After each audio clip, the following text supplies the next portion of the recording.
호세아 2장 2절에서 13절.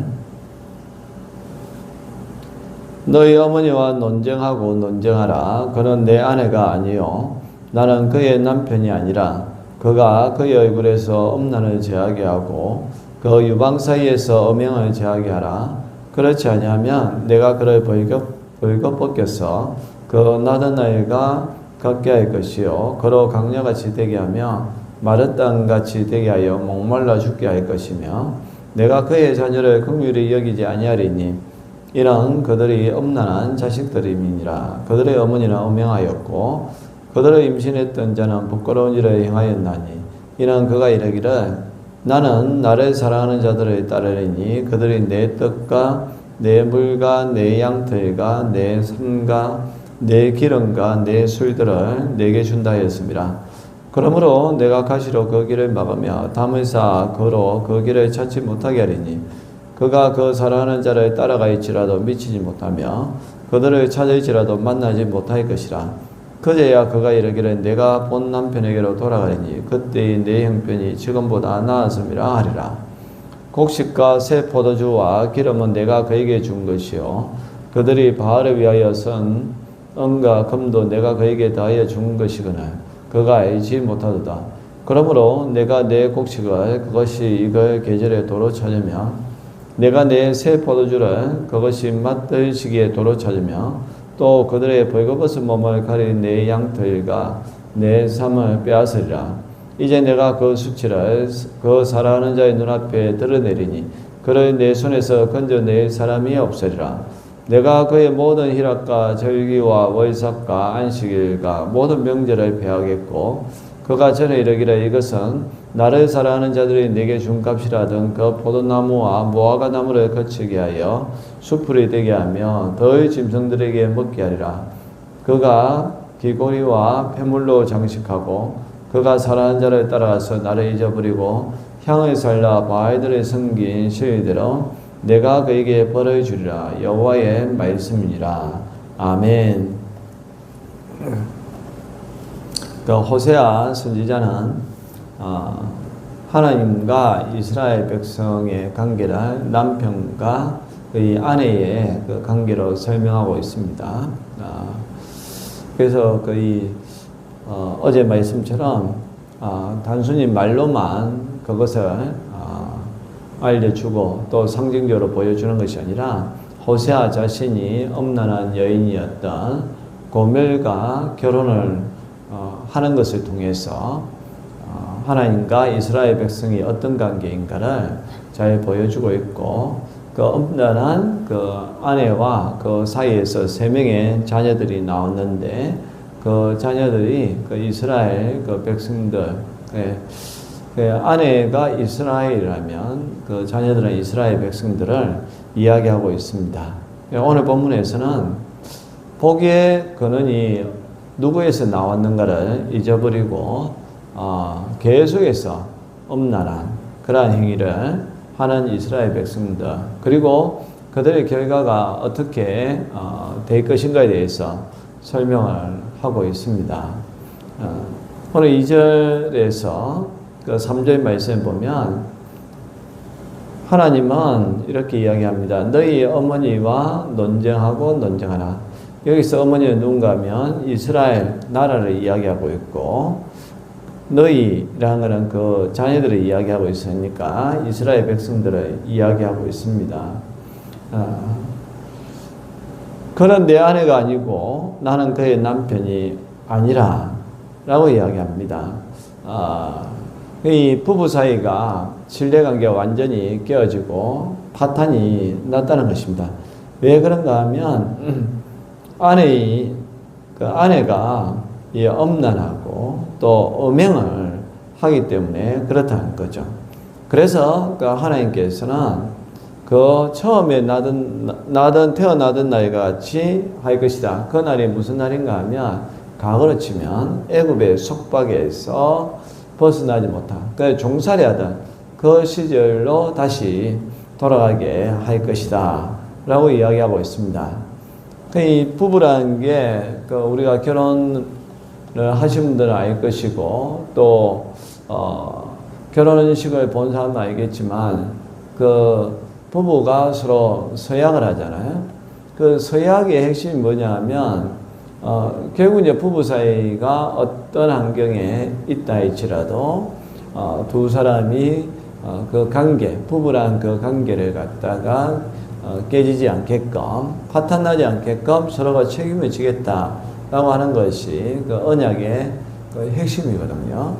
그런데 어느 한쪽이 그 약속을 어겼다는 것인데, 오늘 성경에서는 이스라엘 백성들이 남편 되는 하나님, 그 하나님과의 그 관계를 깨고서 바알과 아세라의 섬기는, 그 이방신의 섬기는 다른 남편에게로 갔다라고 이야기하고 있습니다. 그렇기 때문에 이제 기책 사유라고 이야기하잖아요. 결혼의 파탄의 그 사유가 누구에게 있느냐? 원인 제공은 하나님이 아니라, 남편 되는 하나님이 아니라 아내 된 이스라엘에게 있다는 것을 하나님께서 말씀하고 있는 겁니다. 그러다 보니까 그 아내뿐만 아니라 4절 이하에 보면 그의 자녀들까지 긍휼히 여기지 아니할 것이다.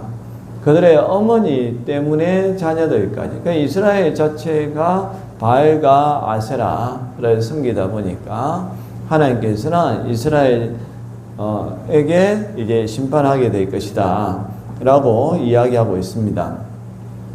특별히 이스라엘 사람들이 잘못 생각하고 있었던 게 뭐냐 하면, 그들이 누리고 있는 것, 또 그들이 가나안 땅에서 또 소출을 얻게 되는 모든 것들을 하나님이 아니라 자기 자신들의 노력에 의해서 되었다라는 이제 잘못된 생각, 인본주의적인 생각, 이기적인, 개인주의적인 그런 생각을 가지고 있었다는 겁니다.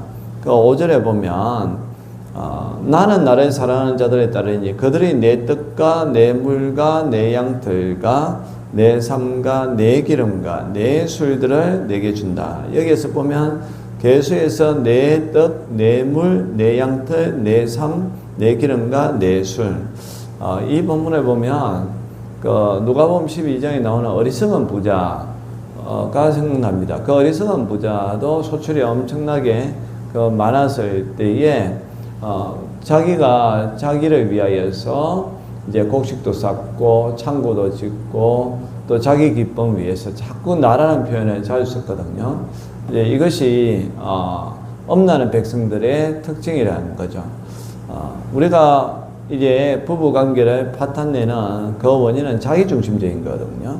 이 가족 중심적, 공동체 중심적이면 자기의 어떤 그런 욕망을 절제하고 이제 부부 사이, 그리고 가정이라는 걸 생각을 해서 희생을 하고, 그리고 또 가정의 소중함을 알기 때문에 지키려고 하는데, 그것이 아니라 자기 중심적인 삶을 살려고 하다 보니까 이 남편 되는 하나님을 떠나서 다른 남자, 그 성경적으로 이야기하면 우상입니다. 바알과 아세라의 섬기는 이스라엘 백성들의 모습을 보여주고 있습니다. 그렇다면 그들의 끝은 무엇입니까? 결국 6절 이하에서 그들은 가시로 길을 막히게 될 것이고, 또 담을 하나님께 쌓아서 그 길을 찾지 못하게 될 것입니다. 그래서 한참 뒤에 후회를 한다는 거죠. 네. 내가 본 남편에게로 돌아가리니 그때 내 형편이 지금보다 나았습니다. 이 엄란한 행위를 하고 바람을 피우고 또 자기 좋을 대로 하는 사람들의 특징은 나중에는 결국 원래 남편이 좋았다. 또 뭐 반대로 이야기하면 원래 부인이 좋았다. 그런 고백을 하는 것을 많이 볼 수가 있습니다. 우리가 기억을 해야 될 것은 이제 8절 이하에 있는 것처럼 곡식이라든지 새 포도주, 기름은 바알이 준 것이 아닙니다. 우상이 준 것이 아니라 하나님께서 주신 겁니다. 심지어 그들이 바알을 위하여 쓴 은과 금도 내가 그에게 더하여 준 것인데 그들이 알지 못한다라고 이야기하는 거죠. 여러분, 이제 가끔 우리도 이제 TV에서 부부 사이가 파탄나고 할 때에 상대편이 정말 이제 화가 나고 용서하지 못하는 이제 그런 것들 중에 하나가 보면 이 남편이나 아내가 열심히 돈을 벌어가지고 남편에게 아내에게 이제 돈을 줍니다. 벌어서 주는데 그 남편이나 아내는 돈 벌어준 사람의 그 가치를 모르고 그 돈을 가지고 부정적인 행위를 하는 사람을 위하여 쓰는 그런 경우가 있거든요. 네. 그걸 보면 화가 엄청나게 이제 올라올 수밖에 없는 것이죠. 마찬가지로 하나님께서는 너들이 바알을 위하여서 쓴 은과 금도 내가 너희들에게 준 것인데 너희들은 그것을 가지고 헛된 우상을 위해서 그 모든 것을 탕진했다라고 이야기합니다. 그러다 보니까 이제 내가 나중에는 그것을 도로 찾게 될 것이다. 결국 너희들을 심판할 수밖에 없다.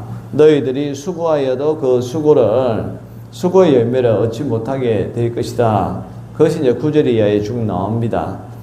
곡식도 내가 찾을 것이고 특별히 포도주라든지 그리고 양털, 삶 그런 것들을 내가 찾게 될 것이다. 수고하여도 얻지 못하게 된다. 다 헛되다는 겁니다.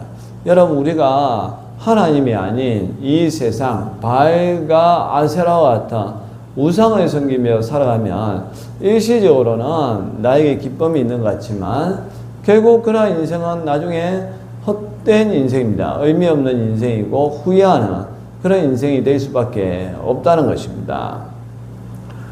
심지어 11절 이하에 보면 희락이라든지 절기, 월삭, 안식일 그리고 모든 명절을 다 내가 피할 것이다.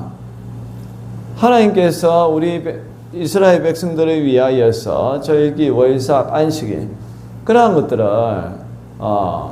주셨는데 그런데 이제 그것을 다 피하여 버릴 것이다. 그러니까 하나님이 그런 것을 받지 않는다는 거죠. 그러니까 하나님이 아닌 우상을 섬기는 사람들이 외형적으로는 그 하나님을 섬기면서 나오는데 그걸 알고 있는 사람은 뭐가 기분이 좋겠습니까? 가끔 부부 사이에도 보면 드라마 같은 데 보면 그런 게 있잖아요. 바람을 피우면서도 본 남편에게 뭐 생일을 챙겨준다든지 그리고 가정에서 그 남편을 위해서 뭔가를 할 때 남편이 알고 있을 때에 가정스럽잖아요. 여자가 그렇게 한다. 또는 남편이 바람 피우는 남편이 그렇게 한다. 그걸 보면 얼마나 가정스럽습니까? 하나님께서도 마찬가지예요. 하나님은 이스라엘 백성들이 바알과 아세라를 섬기고 또한 엄란한 행위를 하는 것을 알고 있습니다. 그런데 이스라엘 백성들은 그렇지 않은 것처럼 안식일에 나와서 하나님 앞에 예배하고 월삭도 지키고 절기라든지 그런 것을 지키는 걸 봤을 때 하나님이 얼마나 가정스럽겠습니까? 이스라엘 백성들이. 그래서 너희들을 심판하게 될 것이다. 너희들이 아무리 수고를 해도 얻지 못하게 될 것이다. 너희들을 내가 벌을 내릴 것이다. 라고 말씀하고 있습니다. 오늘 본문은 우리가 무섭게 받아들여야 됩니다.